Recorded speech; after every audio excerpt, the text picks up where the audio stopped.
Hey, how's it going, guys? Welcome to a $220 gaming PC build.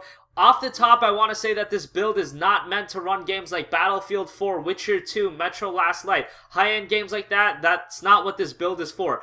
Too much do I see people buying $500, $700, $1,000 gaming PCs to play games like League of Legends, World of Warcraft, and Call of Duty Ghosts. That pisses me off more than anything when I see people have GTX 770s and they spend all day playing League of Legends, RuneScape, World of Warcraft. That irritates me so much because why did you spend the $1,000 to get that build in the first place? I see this too much in my life, and I'm going to help some of you guys out that are trying to build a PC just to play games like League of Legends, Call of Duty, World of Warcraft, stuff like that, lower end games, because I know a lot of you guys are into games like that. So with that being said, let's get right into this video. Starting things off with the CPU, I went with the APU route, and I got the AMD A6 5400K 3.6 GHz dual-core processor.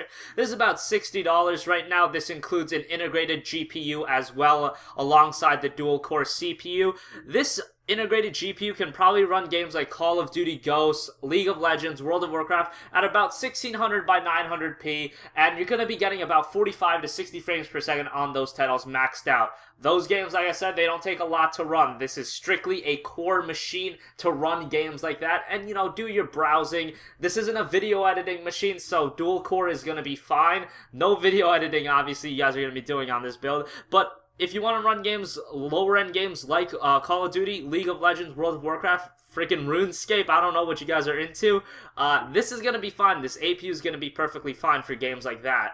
And for $60, it's so cheap. You're getting a decent CPU and a decent graphics solution. And you can go for a dual graphics solution in the future if you want to, so that's always open. But yeah, I thought this was a good route to go with as far as the CPU is concerned. Only $60, decent graphics performance and decent CPU performance. Thought this was a pretty good option. For the motherboard, I went with the MSI A55M-E33. This is a micro ATX motherboard for only $45. This is going to do everything you want and pretty much nothing else. It is a $45 motherboard, so you shouldn't be expecting a lot out of it, but it does have some nice features.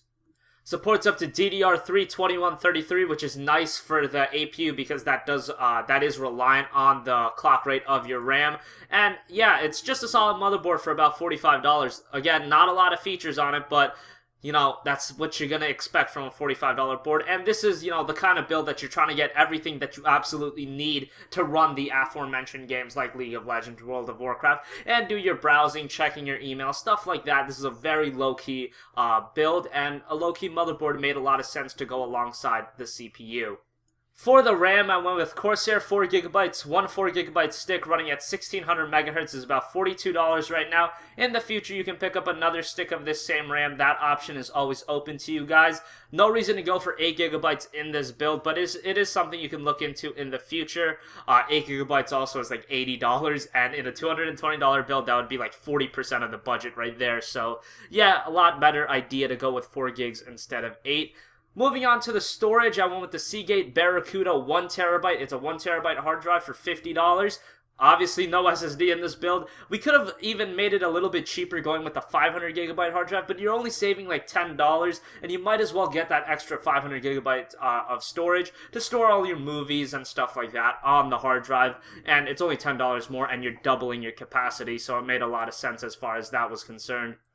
Finally, for the case, I went with the Diablotech Diamond Mid-Tower case. It comes with a 400-watt power supply. This build uses no power, so using that included 400-watt power supply is going to make a lot of sense. Obviously, we only have the APU in here. You're probably not going to end up going for a dual graphics solution because if you're buying a $220 gaming PC, you're probably on a very strict budget, so adding a $100 graphics card down the line, you do have that option open, but it's probably not something you're going to look into. And even if you do, this 400-watt power supply will be able to handle that. Thanks for watching this video, guys. I hope I enlightened you guys on, if you're the kind of person that just plays League of Legends, World of Warcraft, RuneScape, there's no reason to buy a $1,000 gaming PC with a GTX 770 and an Intel Core i5-3570K. No reason to do that. Get something like this. Save a little bit of money. Put that $800 in the bank. I don't know. Buy food, something more essential than getting a $1,000 gaming PC build to run games like that. Because In my actual life, I've seen that so many times I've lost count. I have friends that have GTX 760s, GTX 770s that are playing RuneScape all day. That's where I actually got the motivation to do this video. So thanks for watching, y'all, and I'll catch you guys later. Peace.